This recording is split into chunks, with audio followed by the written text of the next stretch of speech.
Welcome, players, to the Triple Play Fantasy Basketball Show, home of the Fantrax Network.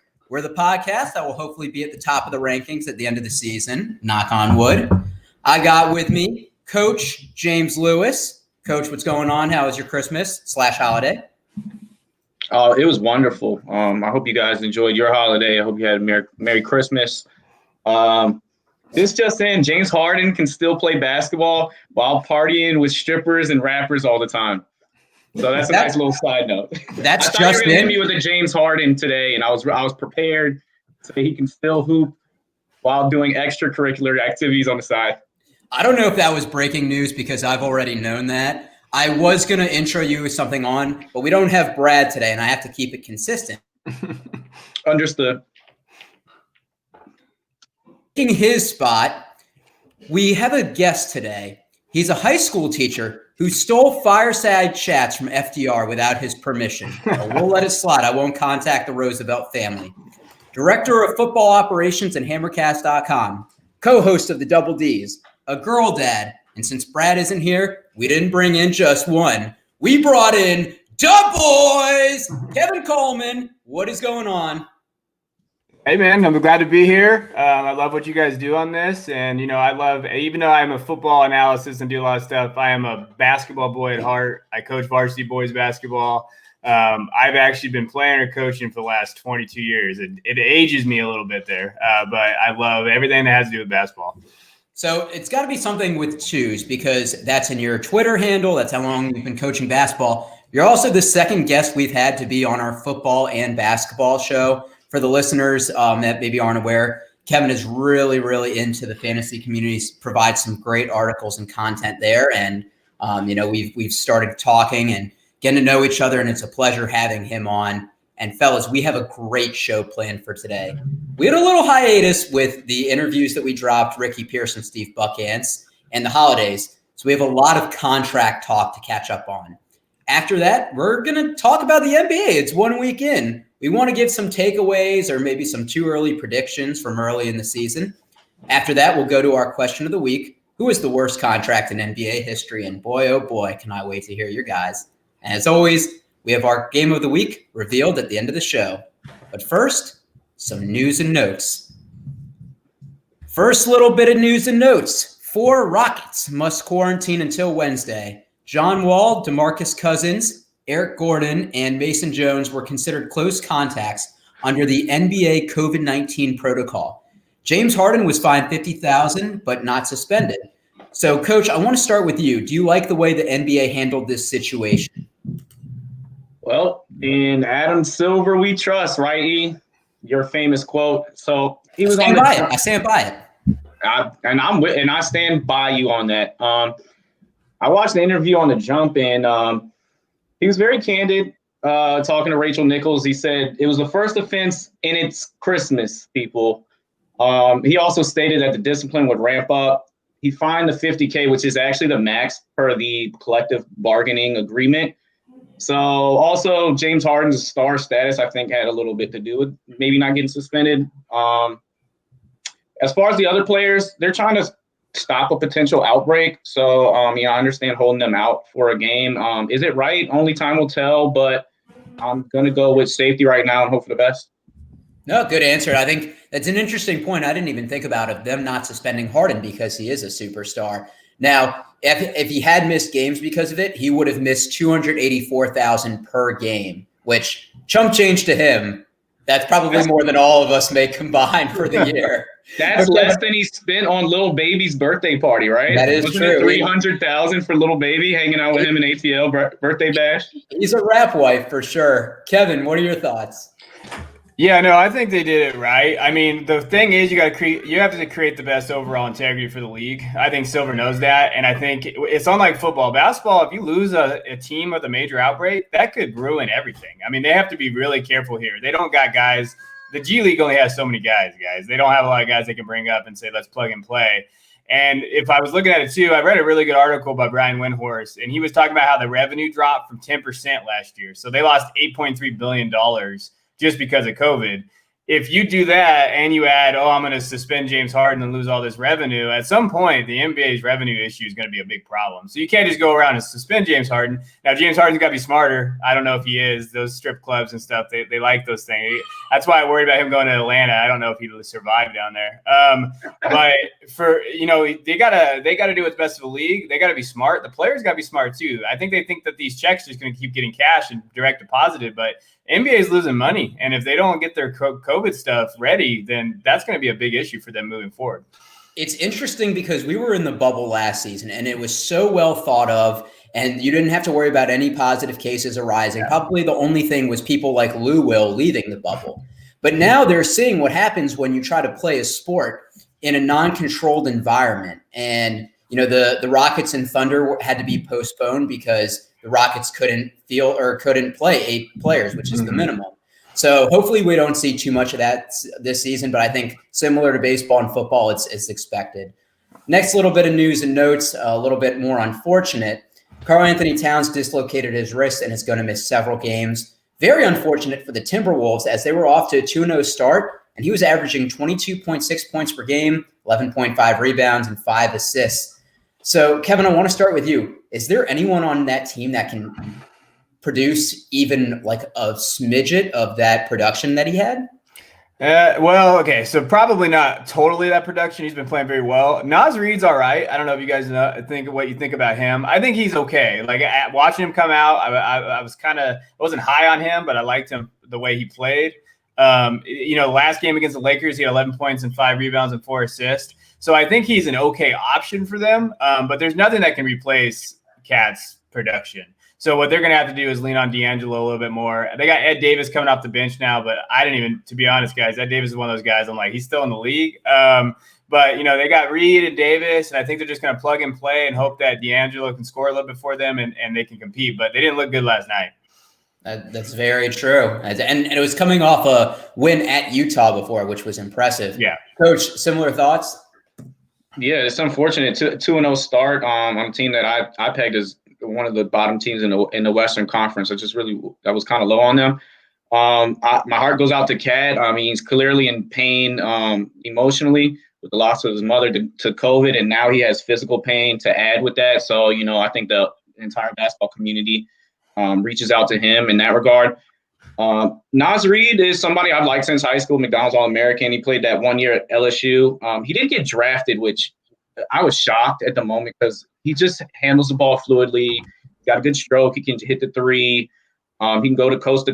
I think he'll get pretty good numbers. He hits the three. He had 2 steals as well to go with those other stats in that spot start. I don't know if he's a winning basketball player, so I don't know if that's good for the T-Wolves winning and losing games. But he definitely holds fantasy value in deeper leagues.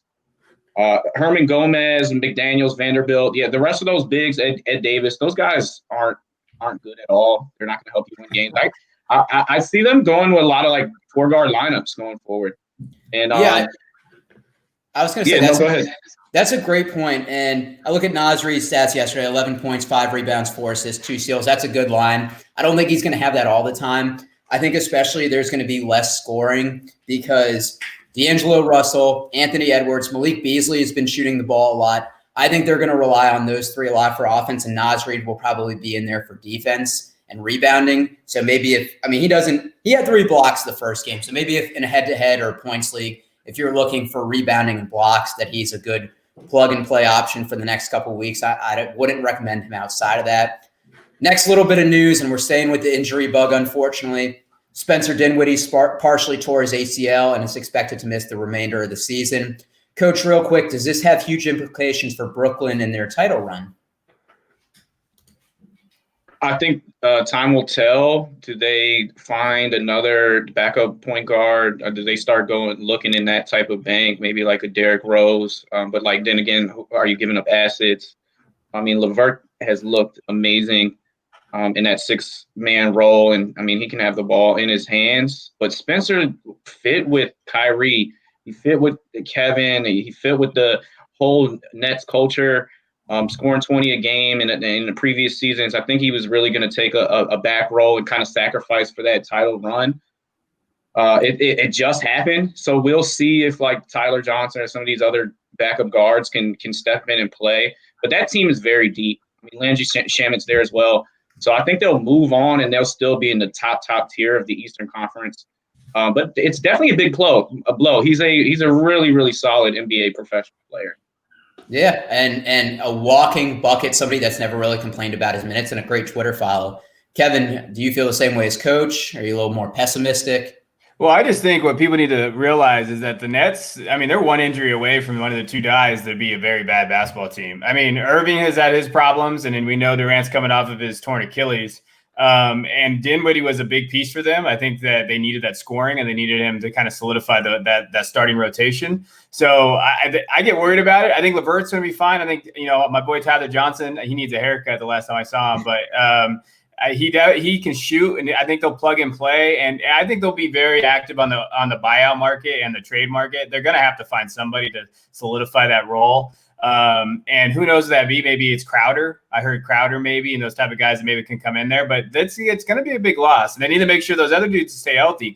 And if they don't, we could see the Nets being, after the first game, everybody was talking about them winning the NBA championship, and now because of injuries and things that happen, that could be a team that we're looking at like, wow, they had potential, but they just couldn't finish the season. And talk about Charis Levert. He is an injury-prone guy, too. He seems to get hurt every year, even dating back to college at Michigan. Could never stay healthy, but when he's on the court, he's solid. I think Taurean Prince is someone to look at if you're in a deeper league. He's going to get some minutes and has been a proven vet. And, Kevin, I think you're right. We're early in the season, so every team – the Magic are 3-0, the Hawks are 2-0. So I think everybody thinks that they have a chance, but as we go later in the season, you're going to see some names being bought out or traded. So I think we should also keep an eye on how long the timetable of a partially torn ACL is. I tore my ACL. He's out for the season. They already said it's season ending. So does that mean no chance to come back into the playoffs, regular season, or Woj said season ending, and I'm not one to doubt Woj. Regardless, if you bring him back in the playoffs, it's hard to get in your rhythm that late. So that is a huge blow for the. It is. And then last little bit of news and notes, just touching on this. Our favorite for Rookie of the Year, Obi Toppin, suffered a right calf strain and will be reevaluated in 7 to 10 days. The Knicks play 4 games in the next week, and Toppin will miss a decent portion, probably ending his Rookie of the Year, any likelihood that he had. So sad news on that end, but hopefully just a minor setback for a major comeback. But speaking of major comebacks, do you like what you hear so far? Not that we're making a major comeback, but make sure you never miss a show by clicking the subscribe button wherever you find your podcasts. Want to hear more Triple Play? Great news for you. We have a fantasy baseball and football show that you can check out, available anywhere you get your podcasts. And Kevin's been on one too. If you're enjoying the content, how about getting off to an undefeated start and giving us a 5-star rating and review? Check us out on Twitter and IG at Triple Fantasy. Myself and Brad run our social media and provide daily questions, occasionally showing David tweeting for clout, and our weekly episode drops. You know that feeling when your favorite team starts out the season an unexpected 4-0 and they get talked about on national television? That's the feeling we want to provide. We want to keep you entertained, but it starts with you. Thank you for the loyal players for your listens each and every week. And quick plug, we also have a swag store as well. So get your grandmas, enemies, anyone that you dislike or like, because getting gifts for people you like is actually a thing as well. Some Triple Play swag, and make sure the world knows. All right, fellas. Some people signed contracts and some didn't. And we have a lot to cover since we have been off for about a week and a half. So we're going to talk about 4 players, 2 which signed the Supermax, and the Brinks truck is backing up, and 2 who maybe their pen is a little dry, waiting to sign that contract that just didn't happen and waiting to cash in. So the first, and you already know we had to talk about him, Giannis Antetokounmpo signs the largest deal ever. 5-year Supermax extension worth, wait for it, $228.2 million. That's me blowing up thinking about how I'll never have a fraction of that money. He has an opt-out clause, he has an opt-out clause after the 4th season, and in the 5th year, wait for it, he's making $51.9 million. That is ridiculous. And we thought Westbrook and Wall in the final year of their contracts was insane. Kevin, I want to start with you. What are your thoughts on the contract? And now that Milwaukee is locked into the core of Giannis, Chris Middleton, and Drew Holiday, they don't have any picks they can mortgage. They pretty much are keeping those three. Do you think they're going to win a title?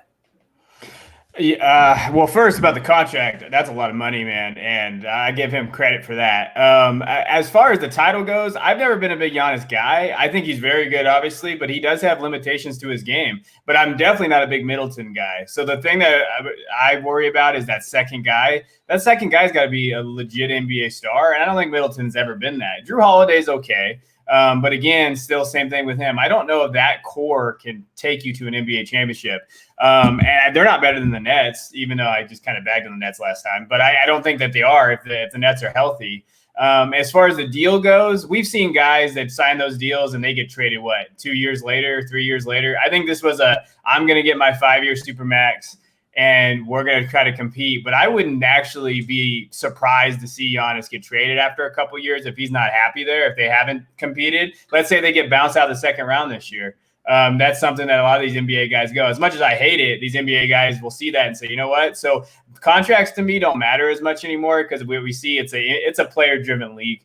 It is what it is. They're going to get traded if they want to get traded. So, but I give him credit. I just don't think Middleton's that guy. I just don't think he can help you win a championship. That's very true. And a player could sign something that says no trade clause and 1 year in say, okay, I'm unhappy. I'm waiving my no trade clause and trade me, or I'm going to put it on social media. Yeah. Coach, what are your thoughts? I know you've been chomping at the bit to talk some Giannis. I have. This has probably been our biggest topic that we've talked on the pod before. I'll touch on the Middleton thing first, just because that was the point made.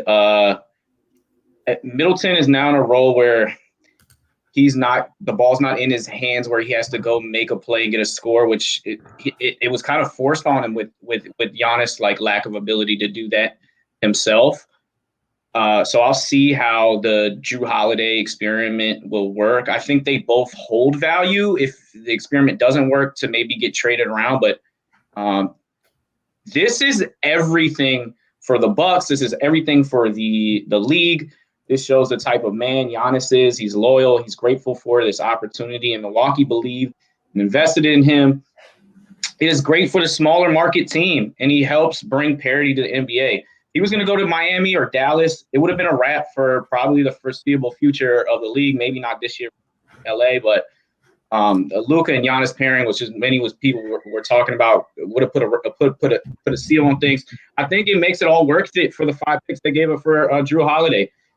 If you sign him and you know without a doubt you got a running mate like Drew Holiday with Giannis and Giannis signs it, especially 4 years of that guarantee. I don't know, under the table he's saying if it doesn't work out, we'll agree to trade me. But that's 5 years and 4 completely locked in. This is a super win for the Bucks in the league. And I was saying that I really wanted this to happen and believed it was going to happen.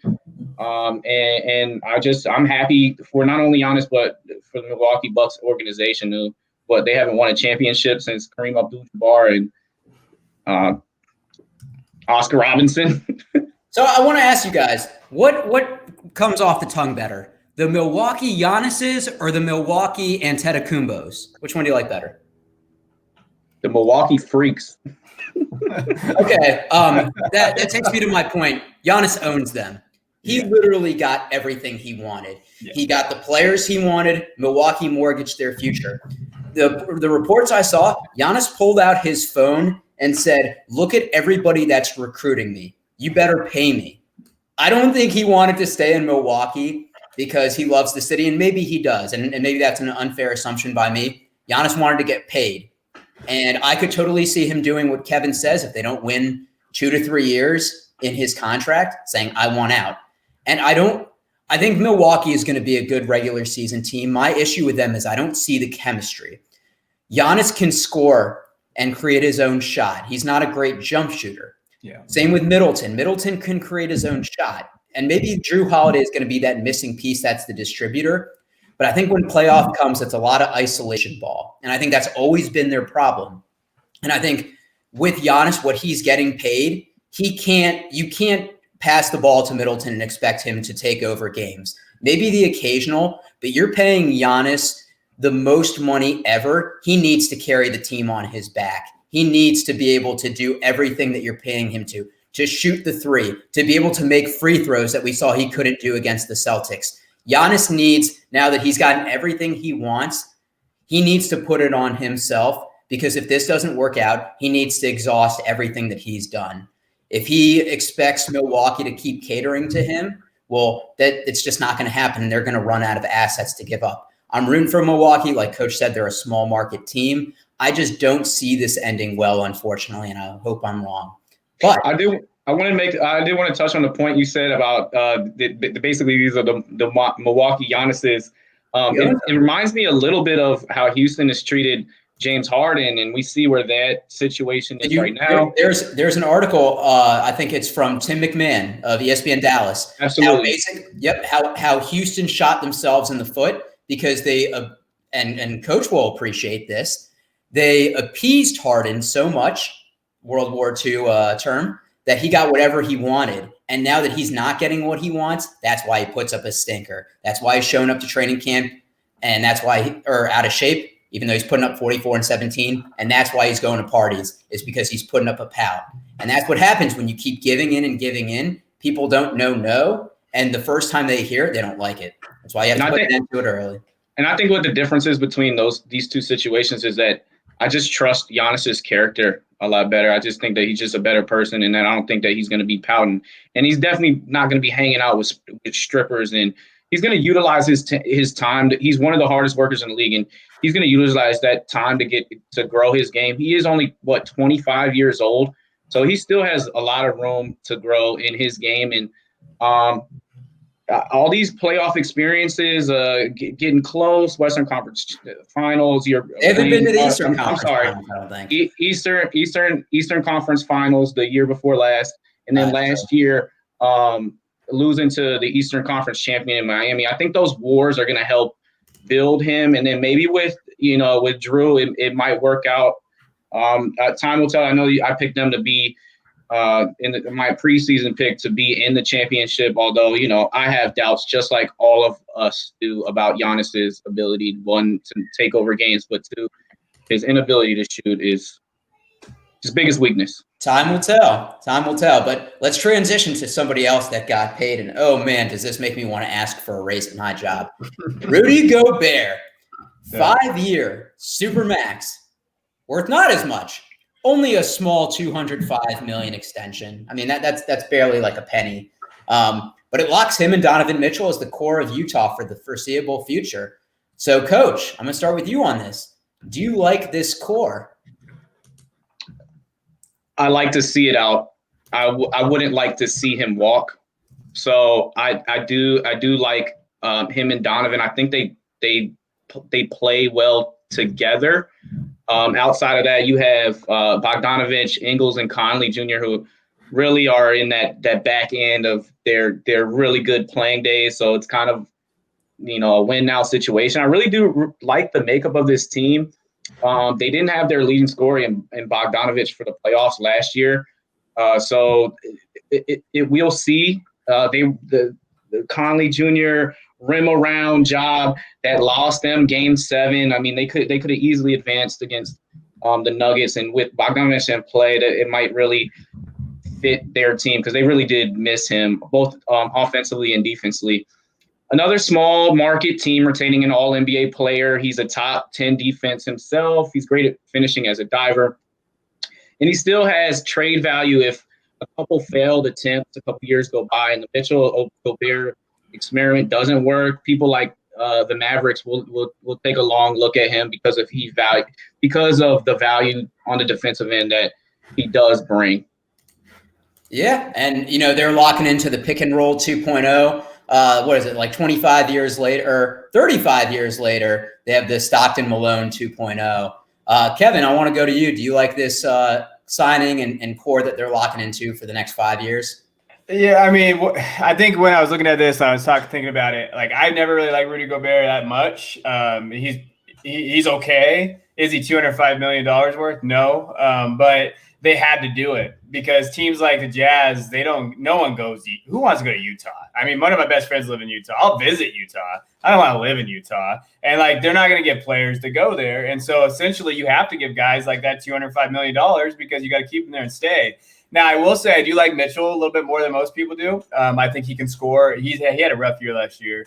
But I think he can bounce back this year. And like, Coach was talking about, I actually like how they built the team. Dennis Lindsey there is the vice president executive, kind of runs the player operations. He's done a good job of getting guys that fit their system. And Quinn Snyder is a hell of a coach. I really love Quinn. He's one of my Duke guys, so I got to throw him out there. But they play really well together, and they have a very good rotation. They have good guys. They fit well. I don't know if they have the dudes to beat the top teams in the Western Conference, but a team like Utah, they got to do this because they're not going to get anybody else. And then what happens if you lose him? You're not going to get anybody else. You can't replace that production. And I actually don't think it really hurts their offense. I know everybody's like, well, he's a big. Yeah, but he fits pretty well. He's a good defensive standalone guy back there. He rebounds. He does good enough. And he's long enough and he's athletic enough on the pick and rolls to kind of cause issues for NBA guys. He's not great, but he's not terrible at it.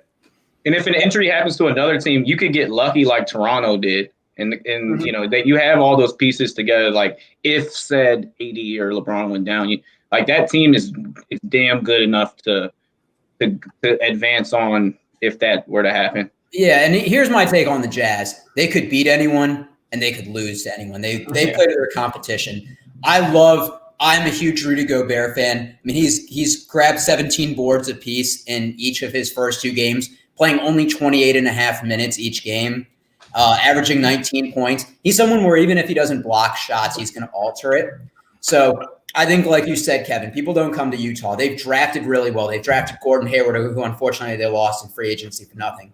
But they got Donovan Mitchell and Rudy Gobert, both later first-round picks. I think Donovan Mitchell was 14 and Gobert was in the 20s. So really good scouting on their part. And that's how you're going to retain these players. I love that core. But my issue is, and once again, we talk about, maybe players getting 2 or 3 years traded in, is when their supermaxes kick in, I think it's going to take up over 70% of their salary cap. Yeah. So you're talking about then getting young talent or banking on players buying out or taking pay cuts to come to you. I don't think that core is good enough to win it by itself. I don't think they're a LeBron and AD or a Kyrie and KD where, okay, we can just put it on these two and have a bunch of role players. I don't think they're at that level, but I do love it because if you have a really good big man that you can play, I think that's a tough matchup for teams. And I think that's why the Warriors drafted somebody like James Wiseman so that they can defend the Rudy Goberts, the Anthony Davises, and not have to go small ball like we saw Miami do against the Lakers in the finals and ultimately get beat down. Yeah, no, I agree. I think that's a good call. I mean, you like Rudy way more than me, apparently. But fantasy, basketball, darling, blocks, rebounds, field goal percentage, points, you name it. He's got it. I've actually never found a Rudy Gobert stand, so it's kind of weird. Like I'm staring at one. It's like a unicorn out here. No, I mean, okay, I get it. I agree with you, but I said that cap situation, like you talked about, it's going to be hard to bring guys in there. And Donovan's going to have to take that next step. If Donovan takes that next step, absolutely. If he doesn't, tough. And I like that he signed this Supermax. On our preview show, I said the Hawks should trade for him because I thought the relationship between Mitchell and Gobert was fractured. I'm glad to see that it's good enough to the point where they both feel confident signing those Supermaxes because obviously this was when COVID first happened. Imagine getting someone sick and then being okay playing with them for the foreseeable future. So I'm glad that they kind of buried that. But I think they got over that, and it shows Donovan's maturity. But like Kevin said, like, what's the other option here? Like, do you trade for John Collins? That's definitely a downgrade. Like, that's not a good. But then you don't have to pay him as much. And maybe get some young assets with it, like Hunter or somebody. But I would be reluctant to make that move without seeing it out a couple years. Rumor is that Rudy Gobert and Donovan Mitchell got over their differences by having a Zoom video date and eating ice cream and talking about their exes. Just what I heard. But I want to talk about some people that don't have that Brinks truck backing up yet, and hopefully in their foreseeable future. And I'm going to start out with my guy, John Collins, who did not agree to a contract extension with Atlanta. Good. Leave the Southeast Division. I don't want to see you 4 times a year coming from a Wizards fan. He's going to be a restricted free agent in 2021. But it's interesting because Atlanta traded for Clint Capella, signed Bogdan Bogdanovic, and Danilo Gallinari.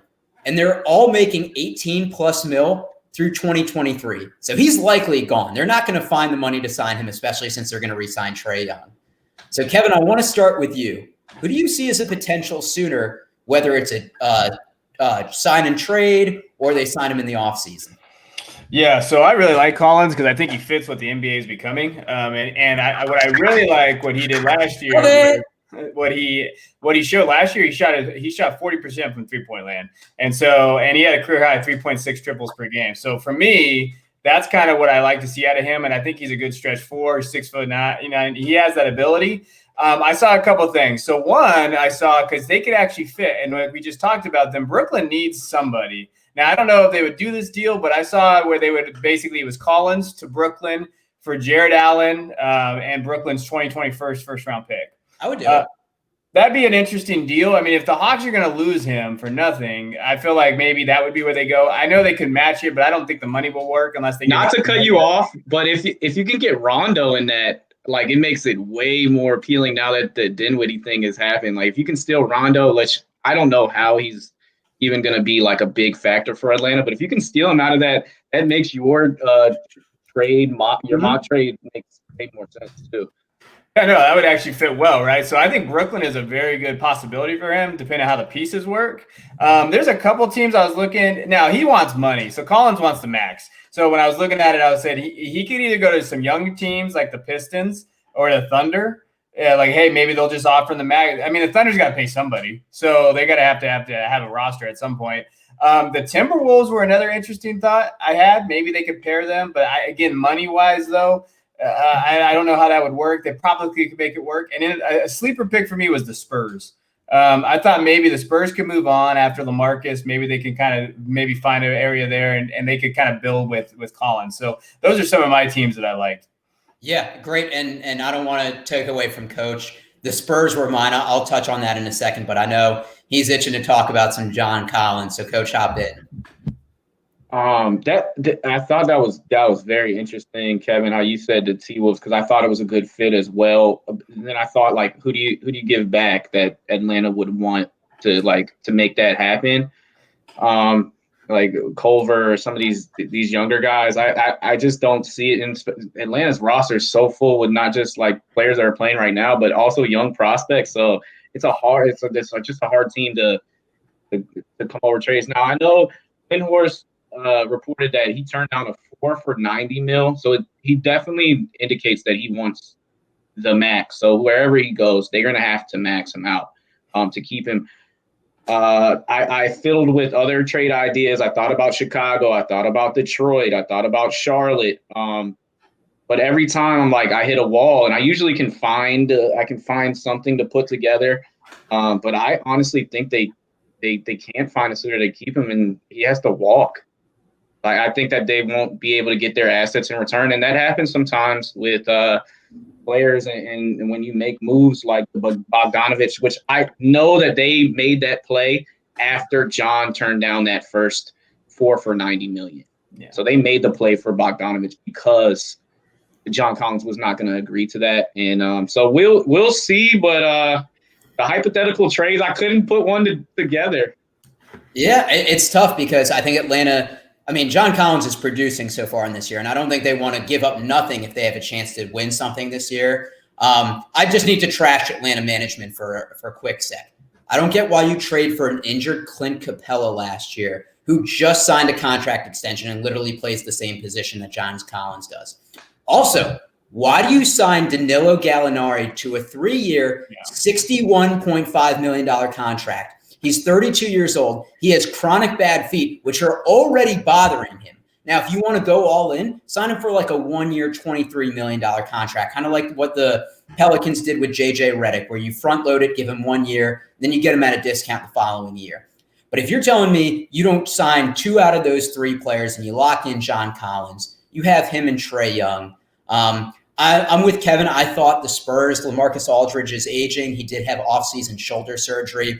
The Spurs typically like to build around big men dating back to David Robinson and Tim Duncan. I could see a potential core with him, DeRozan, if they choose to keep him, Lonnie Walker, DeJounte Murray. I think that's a team that they're looking to make a splash and sign another young forward. And I think John Collins would be the focus of that team and get paid, which is what he's looking for. But now we're going to talk about another person that's waiting on that paycheck. And he comes from a notorious family that seems to have some money. That's Lonzo Ball. He did not agree to a contract extension with the Pelicans. And it's interesting because they just signed Brandon Ingram to the Supermax. And they traded for Eric Bledsoe's contract, which is kind of similar to Drew Holiday of $18 million a year over the next couple of years. Zion is going to make 10 to 13 mil, depending on the year in his rookie contract. But other than that, not a lot of commitments. So, Coach, I want to start with you on this one. Does Lonzo leave? And if he does, where does he go to? Well, I didn't think about where he was going to go to, honestly. Although his father wants him to go to Charlotte, of course. They also extended Steven Adams for a couple more years, which is a little bit of a head scratcher because he's an interior big and they already have Zion's. I love me some Steven Adams. Don't get me wrong, and he has trade qualities. But I'm probably I wouldn't have offered it right away as far as Steven Adams is concerned. I'm sure he enjoys and loves playing with Zion. Why wouldn't he? They seem like a great fit, and they seem to have a really good friendship. I saw when Lonzo bought the team Xboxes and how Zion was going crazy over that. That was fun from last year. He's shown signs of improving, especially with his defensive instincts. He had 5 steals yesterday in a 3-ball. He made more than Devin Booker last year, which check the book. He was over. I think it was like 2.3 3-pointers made last year. It's really shaped up to be a solid starting guard in the NBA. The Pelicans had to offer him something, but it probably wasn't what he was looking for. Probably looking for more. So does Lonzo seek elsewhere, or does he prioritize staying with a core that includes Zion Williamson? I love Ingram, and he looks even better this year. He looks like he took an even another bigger step. I mean, I think he had 11 assists in one of these games. So it's interesting to see where the Pelicans go here. But as far as his potential suitors, I really haven't given a thought on that. I like the fit with him there. I think it's moving the other pieces that are going to be difficult, like E-Bled and Steven Adams on it. Okay, then that's a good point. Kevin, what about you? Yeah, I like Lonzo Ball. I think that's just a bad team that he's around. I don't know. I just Eric Bledsoe to me and Lonzo don't work well together. And just because Bledsoe can't shoot, and Lonzo. Now Lonzo, we'll talk about that in a minute with his shooting, but I just don't necessarily like that fit. I think Ingram needs the ball a lot, and I think Lonzo likes the ball a lot. So I think that's a hard area. As far as the contract goes, he's going to get $50 million somewhere. If Markelle Fultz gets $50 million, he's going to get $50 million. So the whole idea is where he's going to go. I think he became a better shooter last year. So synergy. I looked up his shooting because I was interested to see what his shooting was. So off the catch, he was at about 60% adjusted field goal percentage in catch and shoot situations, and then that number rose to about 65% when he was unguarded. So he actually can shoot better than what people give him credit for. And so when you talk about catch and shoot situations, I really want him to go play off the ball somewhere. So I thought of 2 areas, and one is because I think it's a great fit, and one I think it's because the team is dumb. So the Mavs, I think, is actually a good fit. Are you gonna take the one that I think is dumb? We'll see. So the Mavs, I think, is a great fit because of Luka. Because I think Luka playing off the ball, that offense is very good. I mean, Carlisle is one of the best coaches in the NBA, but that offense would actually fit him pretty well. I think they have the cap space, and I think even with Porzingis' contract, it wouldn't be a terrible contract. And then the other one, I think, just because they're dumb, would be the Knicks. My gosh, Kevin, why? Just because they just need the star power, right? And so I think the Knicks might give them the most money. So that came to my mind too. As soon as you started talking, I'm like, New York, big city. They've been thriving to get a point guard. It's him. I just feel like the Knicks are that dumb that they would pay him more than – so he would take the money to go to New York, but I think the Mavs is the best fit for him personally.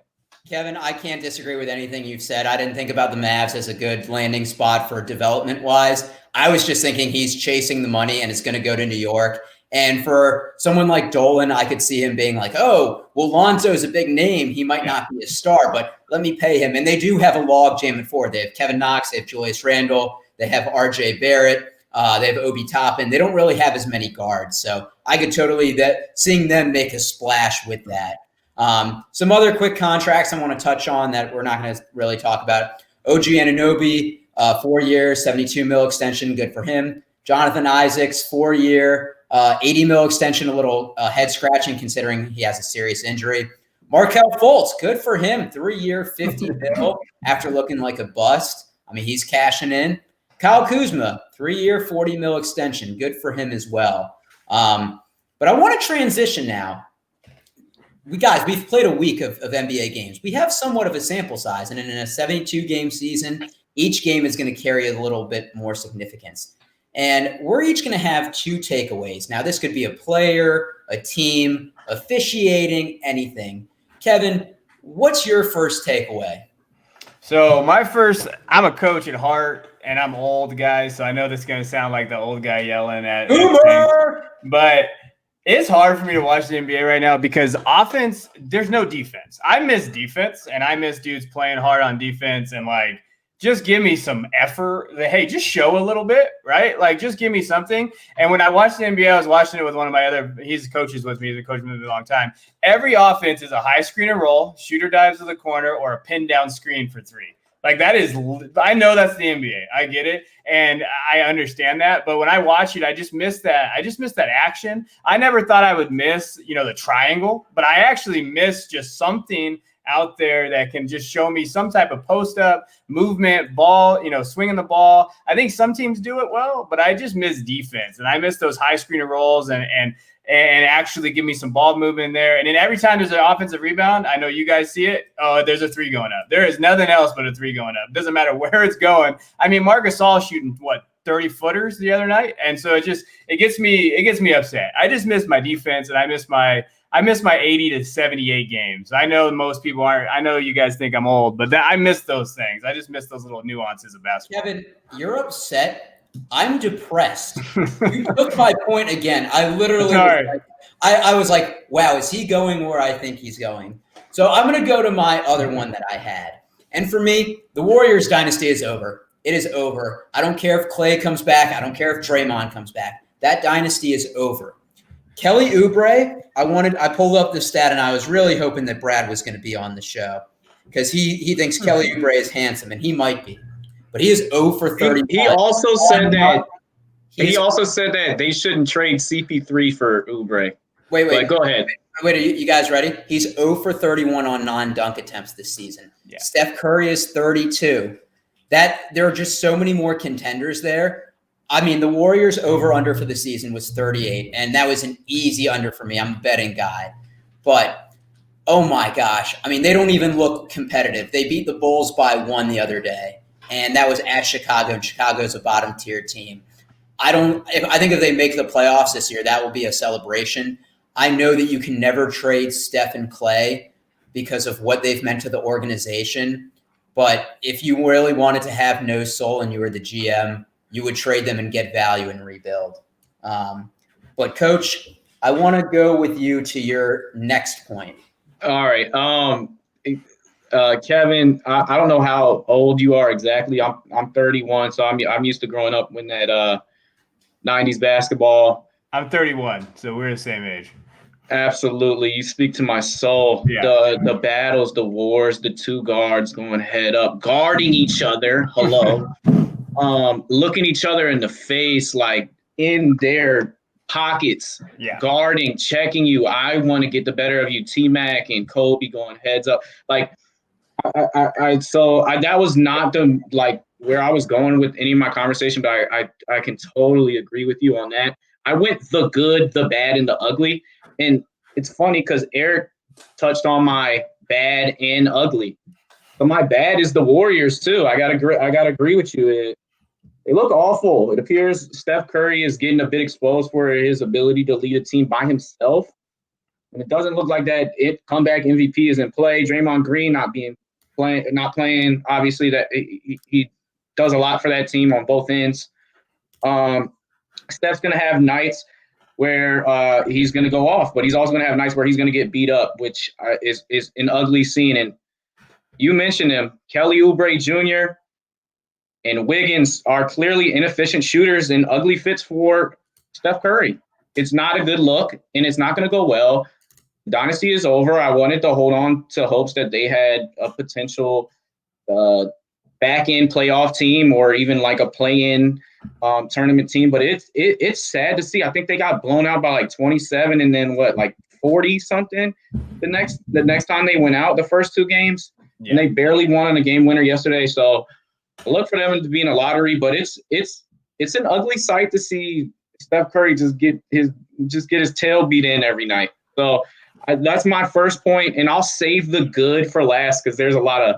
Oh, Coach, I mean, we're already on you. Just give me your second point, but I do want to make a quick note. I called that the Nets were going to blow out the Warriors on opening night, and I hammered that -7.5. That was for you. Coach, let me hear your second takeaway. Beautiful transition because it goes right into the good. The Nets, and I've been waiting to do this since right after our first pod when they played the Wizards in the preseason. The Nets are the real deal Holyfield. And my new favorite to come out the East. They're the biggest threat to the Lakers in my eyes. That is with health being in play. Obviously, they just lost Dinwiddie, but I'm thinking more Kyrie. Like, I expect Kevin to be back. He is who we thought he is. He's back, folks, and he's coming on a mission to take that crown. He was the second best player in the NBA when he left. He's the only person in the last 10 years that I can make a valid argument that this guy is better than LeBron James at a certain point in a certain time period. So it's dependent on health, but Harris is getting wide open looks. Charis Levert is looking like a certified lock at that 6th man of the year favorite. Jordan and Allen are setting the tone in the paint. And they also have versatility. Shamet, or I really like, which he's going to have to take a bigger role with Dinwiddie out. Jeff Green and Taurean Prince line up with maybe KD, like going smaller. KD is clearly not afraid to go heads up with you at the rim. As you saw, he was on the tough end against Terry Rozier. But you got to love that if you're a Nets fan or you're on the coaching staff. Which brings me to my last point on the good is I love Steve Nash. He's looking like a Steve Kerr, and it seems to have instantly won their respect of the locker room with Kyrie giving him the game ball after game one. So the good is the Nets are goddamn serious. Like, I'm scared of them as a Lakers fan, a LeBron fan. Like, if KD were to beat LeBron in the finals, I don't know what I would do. I'd lose my crap. But they are clearly intriguing. And I know I think the Bucks to come out the East, but they are like they look like my new favorite. And maybe it's an early season. I'm overreacting, but my eyes don't lie. That team is everything. You guys can't see what I'm doing, but I'm flip-flopping my hands because Coach sounds like a politician right now. So we're going to go to somebody that doesn't flip-flop, I hope, and that's Kevin. Let me hear your second bold prediction or takeaway. Yeah, I mean, one real thing on Oubre, I like that point you brought up, but I wonder, like, why the Warriors got spooked after Clay went down, and they gave up a first-round pick, but who else was giving them a first-round pick for Oubre? So, like, I feel like they bought that a little bit too much. But my second one the one kind of observation I had, and it's a positive one.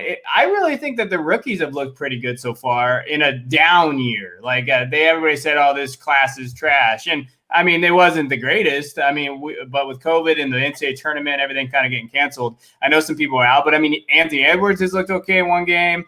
Wiseman looks like he's the truth. I actually think Wiseman's actually pretty good. He fits that team. Patrick Williams, Halliburton. I love Halliburton. Halliburton's my boy because I love Sacramento. So, you know, that he's going to be there. He's looked good. Cole Anthony looked good the other night. I think these guys are going to be – this is going to be an okay class. I don't know if we're going to get some superstars out of this class. Quickly looked good before he got hurt, those type of guys. I don't know necessarily we're going to get superstars, but I think these are going to be solid players that I think that we're going to look back on this draft class. And I know it's only been a week, but I think we'll look back on this draft class and be like, hey, you know what? He came from that class. Like, he came from that class. That was a solid class, unlike maybe a top-heavy class with no depth. I think this one has some depth. Yeah, and good point. And fortunately, you didn't steal my second one. That's good. I think we all thought that it was going to be a down year this year. And you're right. There's been a lot of rookies that have been making impacts right away. And maybe not even the ones at the top of the drafts, the Cole Anthonys that you'd mentioned. My second takeaway, and I was really high on him on our fantasy guard preview, Trae Young is a monster. Averaging 36.5 points his first 2 games, 8 assists, 4.5 rebounds. Hawks are off to a 2-0 start, and he's only averaged 30.5 minutes in those games because they've been doing such a good job of blowing them out. It's 6 minutes into the Pistons game, the Hawks-Pistons game, and he already has 7 points. His range is unlimited. He's a great shooter. He knows how to distribute the ball, and Atlanta is tailoring the offense to him. I wish they still had prop bets up on my site for winning MVP because I think Trae Young is going to play every day. He's not that old veteran that needs load management or needs to take every other day off. I think Atlanta is gunning for it. They're an up-and-coming team, and it's all because of Trae Young. And gosh, I wish I had him in fantasy this year. But that is a side note. But we are going to transition now to our question of the week. And we are sponsored by Shady Rays. Drums, please. Shady, shady, shady rays. Shady rays, baby. They block your eyes so vision doesn't go away. Winter is here. The weather is cruel. But come summer, don't you want to be cool? Making fun of me for this is childish, but I'm over here chilling all stylish. When you help, you get the good feels. With every order, they donate 10 meals. Shady, shady, shady rays. Shady rays, baby. They block your eyes so vision doesn't go away. That's 25% off your order at shadyrays.com with the code TRIPLEPLAY. That applies to everything besides the RX series. And my girlfriend is looking at me in the background, and it looks like she wants to break up with me. So maybe I'll need a new pair of Shady Rays when Rona's over and pick up some new girls. We'll keep you updated on that. But our question of the week is, who has the worst contract in NBA history? Kevin, you're the guest. I want to start with you. Which team made a boo-boo and which player just capitalized on capitalism and ran all the way to the bank? Oh, okay. So I think that could be a couple different ones, and I was looking at it from like which team was the dumbest. So this one works. This works both ways. Mine was a double one here, and I think our boy Coach knows this one. So mine was Timothy Mozgov and Luol Deng. They got a combined $136 million. And for me, Mozgov got 4 years, $64 million for a guy that he only played basically 25 minutes in the finals the year that they had in 2016. And then to get rid of him, they had to trade D'Angelo Russell.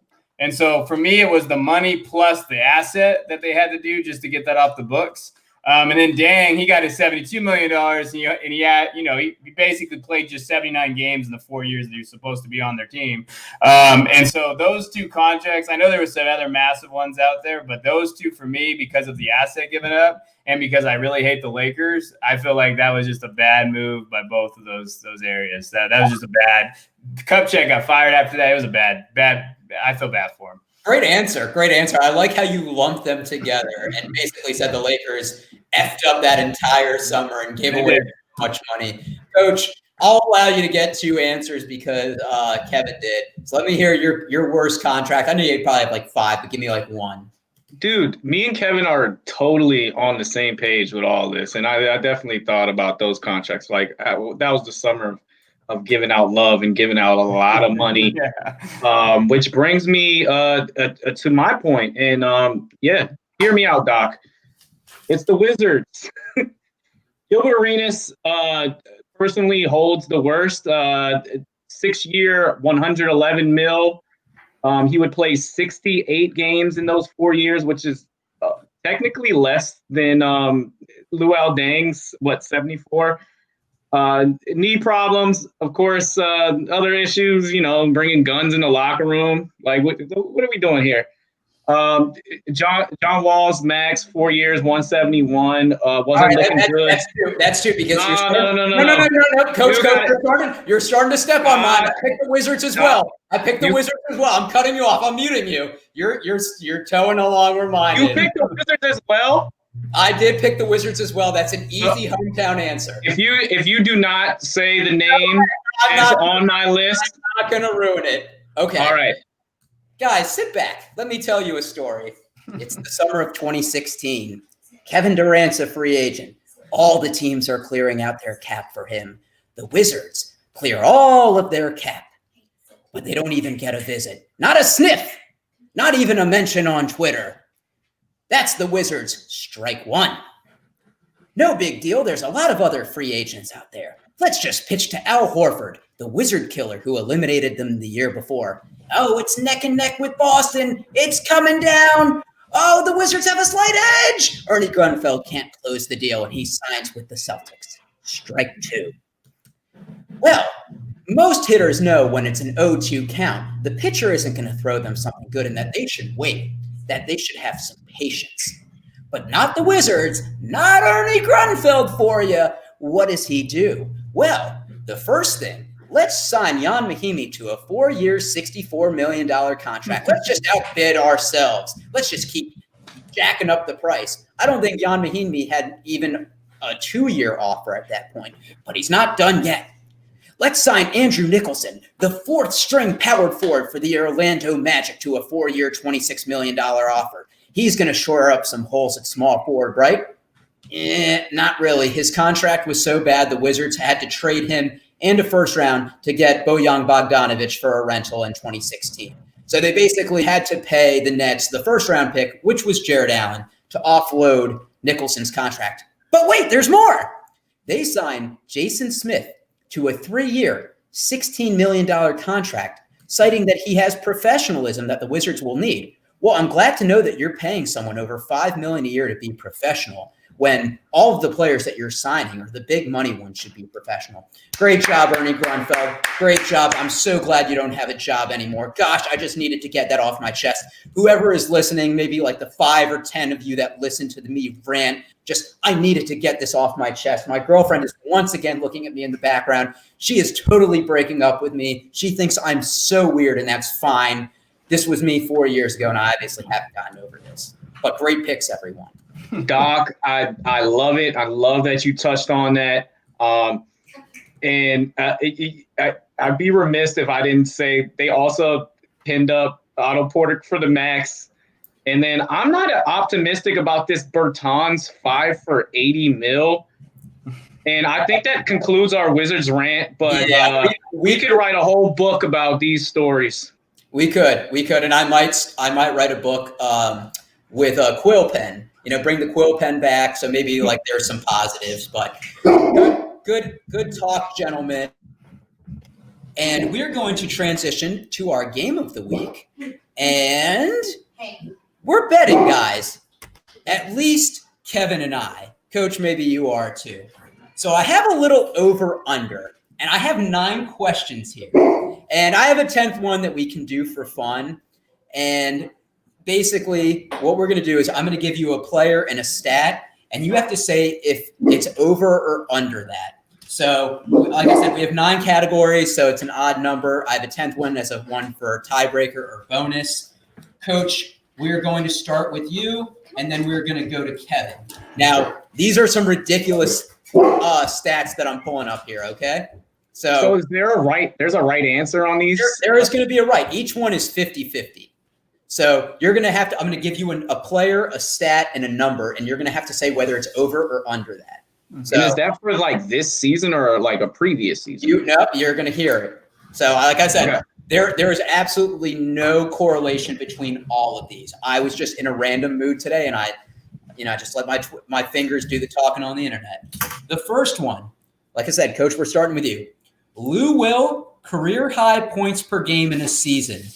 Over under 21.5. Career high. I'm going to go over. Okay. And Kevin. I'm going over on Lou Will. All right. Well, 1 point for each of you guys. His career high was 22.6 points per game, which was in 2017, 2018. So let's start with you guys. The next one, and Kevin, we will start with you.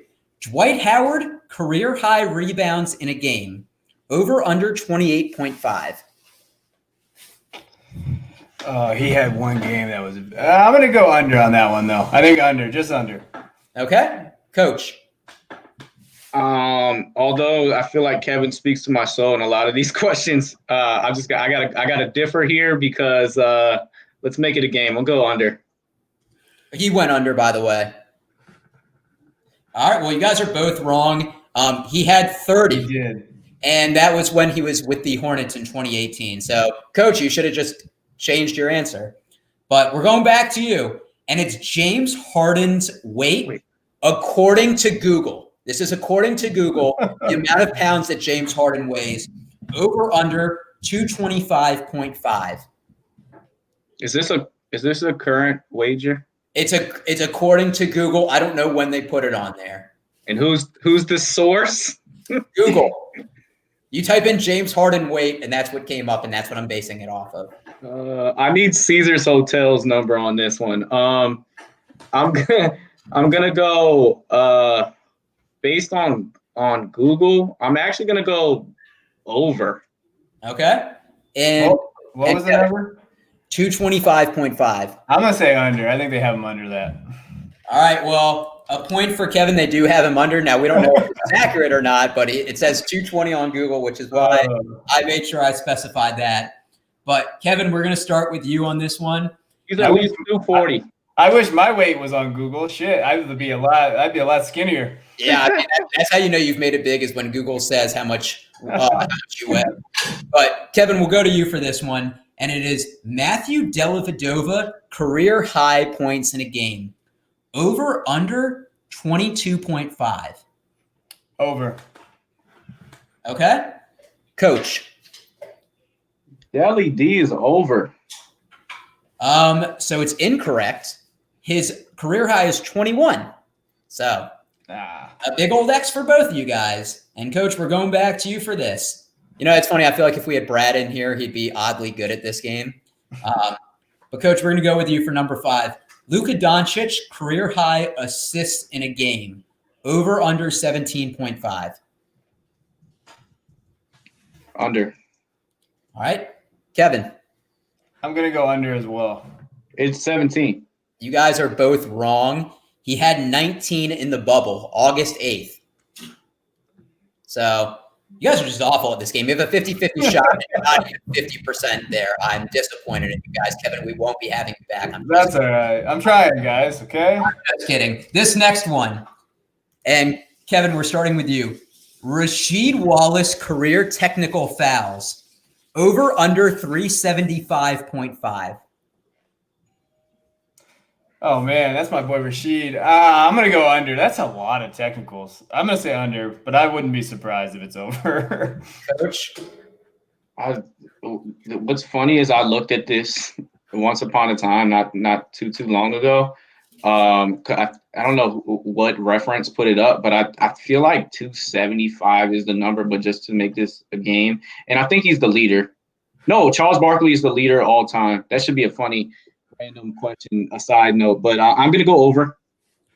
All right, well, it's under. He has 373 career technical fouls, 41 ejections. So Sheed definitely got into it with the refs. All right, so Kevin, you got 3. James, you got 1. You need to get the remaining 3 to have a chance, and we're starting you with this. The Lakers' best season win totals, playing 82 games, over under 68.5 wins in a season. Their best season ever. Their best season ever. By the way, number 2 on that list is Karl Malone. I'm going to go under. Okay. And Kevin? Yeah, under as well. All right. Well, it's over. They went 69-13 in 1971 and 72. So slightly above that. That's a long time ago. All right. Well, we got 2 more. And Gail Goodrich team. We got two more, and I mean, Coach, you're going to need a Hail Mary to tie, and we are starting with you on this. Actually, I think we're starting with Kevin. Actually, the amount of games that was suspended by the NBA by all of the players included in the Malice of the Palace, over under 149.5 games total suspended, and I'll give you a hint: 9 total players got suspended. Oh, I know. I watched that game. I remember that game fluidly. I'm going to say it's very close, but it's going to be close. I'm going to say over though, but it's close. All right, Coach. That's amazing, Kev, because I can actually relate with somebody on this pod that was actually watching this live, and the fact that the game stopped and then the cup landed on the chest. One of those games that you will never forget if you watched it. November 19th, 2004. I won't forget. I mean, Steven Jackson won't let you. Remembers. But Coach, the answer, over under. I'm gonna go. What'd you go with, Kev? I'm gonna go the opposite. You went under, right? I'll go over. No, Kevin went over. I went over. I'll go under then. All right. Well, it is under. It was 146. Yeah, I knew it was I think Ron Artest was suspended 73 games. Yeah. So, all right, Coach. Well, you got to go with the opposite on this, and we are starting with you. The game-winning 3 that Damian Lillard hit against the Thunder to send them home in the playoffs, was it over under 38.5 feet from the basket? I'm going to go under. Okay. All right, Kevin, are you going to block him or are you going to go for the real win? No, I'm going to go over because I'm not a wuss. I'll say over. Yeah. All right, well, it was under. What is exactly 38, probably? It was 37 feet. 37 feet. So close. I told you that there is no correlation between all these. These are as random as they get.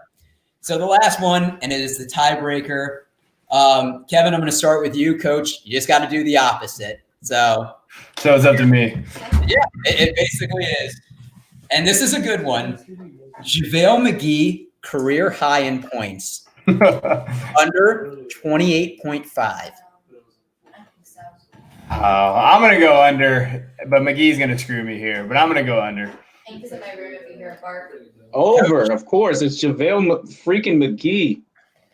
Coach, you win on a Hail Mary. His career high was 33 with the Lakers. A 33-point, 20-rebound game. A career for JaVale McGee, even though he had that triple-double with 12 blocks one time. Coach, an improbable comeback, sweeping the last 3, earning some respect. 15 seconds of FaceTime is yours. It is go ahead. Yeah, sure thing. Kev, thanks for being such a good player, gentleman on the show. It's been a pleasure. I want to wish everybody a happy new year. It's been a wonderful ride being on this Triple Play Fantasy podcast. I've met some new people. I've been blessed to grow a little bit closer with the people that I've been doing with it. Doc, Brad, that's not with us. Steve Buckhands, Ricky Pierce, Adrian Dantley, thank you so much. I can't wait for the interviews to continue and for our pod to grow. I love it. I'm so blessed. And again, I wish everyone happy holidays previously, but that 2021, everybody gets vaccinated. We can remove the masks. That's my take. Retweet everything you said, Coach. Kevin, is there anything that you're working on or any projects upcoming that you want to plug? Yeah, I'm just the NFL draft's coming up, so I'm just doing a bunch of stuff for rookies and drafts and kind of going there and just excited for the new year and hopefully we get everything back to normal. So you can always find me at hammercast.com.